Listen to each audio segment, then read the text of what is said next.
আজকের এই বিশেষ আয়োজনে সবাইকে স্বাগত। আচ্ছা, এমন একটা জায়গার কথা একটু কল্পনা করা যাক তো, যেখানে রোদের তাপে আক্ষরিক অর্থেই সীসা গলে যেতে পারে, আর বালুর স্তূপগুলো একেবারে আকাশচুম্বী দালানের সমান উঁচু। সাহারা মরুভূমির কথা এলেই তো আমাদের চোখের সামনে ভেসে ওঠে শুধু ধু ধু রোদ আর শেষ না হওয়া বালুর এক সাম্রাজ্য, তাই না? কিন্তু এই ভীষণ পরিচিত আর শুষ্ক প্রান্তটির আড়ালে যে কত অবিশ্বাস্য সব ঐতিহাসিক রহস্য লুকিয়ে আছে, সেটা জানলে সত্যি অবাক হতে হয়। তো চলুন একেবারে গভীরে ঢোকা যাক। এই অন্তহীন বালুর নিচে আসলে কি এমন রহস্য লুকিয়ে আছে?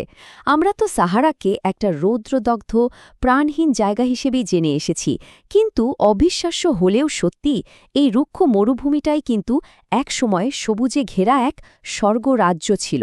হ্যাঁ, ঠিকই শুনছেন, নদী, হ্রদ আর বিশাল সব প্রাণীর অবাধ বিচরণ ছিল এ অঞ্চলে। আজকের এই বিশ্লেষণে আমরা একদম তথ্য প্রমাণ সহ দেখব কিভাবে সেই সবুজ স্বর্গ আজকের এই তপ্ত বালুর সাম্রাজ্যে পরিণত হল। তো সাহারারই অতীত রহস্যে যাওয়ার আগে বর্তমানে এর বিশালতা আসলে ঠিক কতটা, সেটা একটু বুঝে নেওয়া যাক। আমরা এখন এর ভৌগোলিক বিস্তৃতির দিকটা একটু নজর দেব। সবচেয়ে মজার ব্যাপারটা কি জানেন? এই মরুভূমিটার ঠিক কতটা বড় সেটার তুলনা। আমরা অনেক সময়ই সাহারাকে স্রেফ কিছু বালুর বিশাল স্তূপ ভেবে ভুল করি, কিন্তু বাস্তবে এটা এমন এক দৈত্যাকার ভৌগোলিক অঞ্চল যার ভেতরে পুরো মার্কিন যুক্তরাষ্ট্র কিংবা চীন দেশটাকে অনায়াসে ঢুকিয়ে ফেলা যাবে। হ্যাঁ, ঠিক এতটাই বিশাল। আর আমাদের পৃথিবীর পুরো জলবায়ু নিয়ন্ত্রণে এই সুবিশাল মরুভূমির ভূমিকা কিন্তু একদমই এড়িয়ে যাওয়ার মতো নয়। একটু পরিসংখ্যানে আসি। এই একটা মাত্র মরুভূমি পুরো আফ্রিকা মহাদেশের প্রায় 1/3 মানে 33% জায়গায় দখল করে আছে। ভাবা যায়, এটা কিন্তু যেমন তেমন একটা মরুভূমি নয়। আটলান্টিক মহাসাগর যেমন পৃথিবীর এক বিশাল অংশ জুড়ে রাজত্ব করছে, সাহারাও ঠিক তেমনই আফ্রিকার একটা বিশাল অংশ জুড়ে বিস্তৃত। এর মানে হলো, এত বড় একটা অঞ্চলে শুধু এক ধরনের আবহাওয়া বা পরিবেশ কিন্তু নেই। এর আয়তনটা শুনলে বিশালত্বের বিষয়টা আরও পরিষ্কার হবে। 9.2 মিলিয়ন, মানে 92 লাখ বর্গ কিলোমিটার। জাস্ট ভাবুন সংখ্যাটা। এটা যেন বালুর এক অসীম সমুদ্র, যেখানে বালুর স্রোত আর পাথুরে মালভূমিগুলো একেবারে ঢেউয়ের মতো প্রতিনিয়ত তাদের জায়গা বদলাচ্ছে। জায়গাটা কিন্তু একদমই স্থির নয়, বরং প্রতিনিয়ত বদলাতে থাকা এক বিশাল ভৌগোলিক বিস্ময়। তো এত বিশাল এক মরুভূমির জন্ম আসলে হলো কিভাবে? এটা কি শুরু থেকেই এমন ছিল? চলুন পৃথিবীর ভূতাত্ত্বিক ইতিহাসে একটু টাইম ট্রাভেল করে আসি আর দেখি পৃথিবী নিজেই কিভাবে এই দৈত্যাকার মরুভূমিটা তৈরি করল। আমাজন রেইন ফরেস্ট যেমন কোটি কোটি বছর আগে টেকটনিক প্লেট সরে যাওয়ার কারণে তৈরি হয়েছিল, সাহারার গল্পটাও কিন্তু অনেকটাই তেমন। প্রথমে আমাদের সেই প্রাচীন মহামহাদেশ মানে প্যানজিয়া ভাঙতে শুরু করে। এরপর ভূখণ্ড আর সমুদ্র স্রোতের ব্যাপক পরিবর্তন ঘটে, আর ঠিকই কারণে উত্তর আফ্রিকা অঞ্চলে বৃষ্টিপাত আসা একেবারে বন্ধ হয়ে যায়।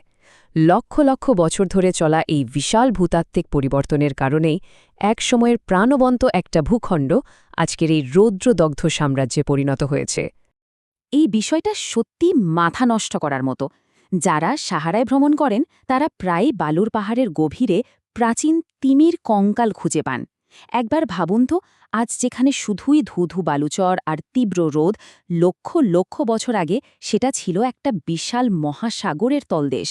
এই তিমির জীবাশ্মগুলোই চোখে আঙুল দিয়ে দেখিয়ে দেয় প্রকৃতির রূপ বদলানোর ক্ষমতা ঠিক কতটা অভাবনীয় হতে পারে। এবার আমরা এই বর্ণনার সবচেয়ে চমকপ্রদ অংশে চলে এসেছি। সাহারা যে শুধু মহাসাগর থেকে মরুভূমি হয়েছে তাই নয়, এর জলবায়ু কিন্তু চক্রাকার। সহজ কথায় বলতে গেলে সাহারা মরুভূমি আসলে আক্ষরিক অর্থেই নিঃশ্বাস নেয়। ভূতাত্ত্বিক ইতিহাস ঘাটলে দেখা যায়, প্রতি 20,000 বছর পর পৃথিবীর অক্ষের হেলানো অবস্থায় সামান্য কিছু পরিবর্তন আসে। আর জানেন এই সামান্য পরিবর্তনের ফল কি? সাহারা মরুভূমি আবার সবুজে ভরে ওঠে।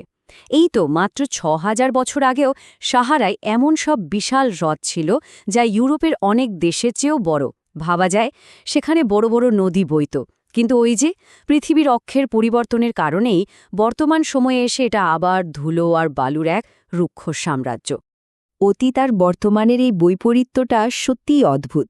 সাহারার যেসব জায়গা এখন একেবারে খটখটে শুকনো, প্রত্নতাত্ত্বিকরা সেখানে প্রাচীন সব গুহাচিত্র আবিষ্কার করেছেন। আর সবচেয়ে অবাক করা বিষয় হল, সেই গুহাচিত্রগুলোতে দেখা যাচ্ছে মানুষ সাঁতার কাটছে। হ্যাঁ, সাঁতার কাটছে।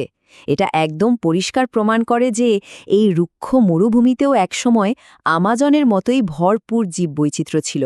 আর এটাই আমাদের বারবার মনে করিয়ে দেয় যে আমাদের এই বৈশ্বিক ইকোসিস্টেম আসলে কতটা ভঙ্গুর আর পরিবর্তনশীল।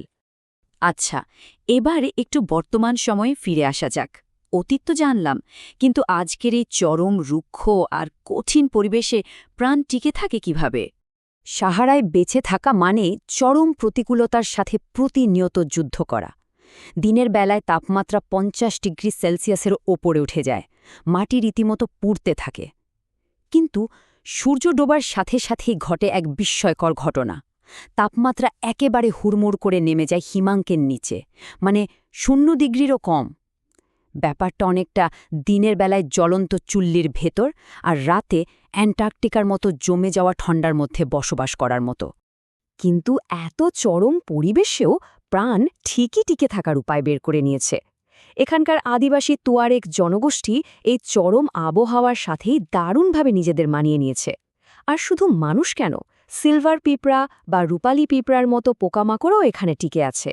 এই ভয়ঙ্কর তাপমাত্রায় অন্য যে কোনো প্রাণী হয়তো মরেই যেত, কিন্তু এই পিঁপড়াগুলো দিব্যি বেঁচে পড়তে আছে। সাহারা আসলে প্রতিকূল পরিবেশের সাথে খাপ খাইয়ে নেওয়ার এক চরম আর অসাধারণ উদাহরণ। টিকে থাকার এই দারুণ গল্পের পাশাপাশি একটা ভয়ঙ্কর বাস্তবতার কথাও আমাদের মাথায় রাখতে হবে। আমাদের আজকের পৃথিবী এবং বিশেষ করে এই অঞ্চলটির জন্য একটা বেশ বড়সড় পরিবেশগত ঝুঁকি কিন্তু ঘনিয়ে আসছে। আজকের আলোচনার অন্যতম গুরুত্বপূর্ণ একটা বিষয় হল মরুকরণ বা ডিজার্টিফিকেশন। প্রক্রিয়াটা খুব সাধারণ, কিন্তু এর প্রভাব মারাত্মক। মরুভূমি ধীরে ধীরে তার পরিধি বাড়াতে থাকে। জলবায়ু পরিবর্তন এবং আমাদেরই নানাবিধ ক্ষতিকর কাজকর্মের কারণে সাহারা মরুভূমি এখন ক্রমাগত দক্ষিণ দিকে প্রসারিত হচ্ছে। আর এর ফলে কি হচ্ছে? পথে থাকা গ্রামের পর গ্রাম এবং উর্বর কৃষিজমিগুলো একেবারে গ্রাস করে নিচ্ছে এই বালুর সমুদ্র।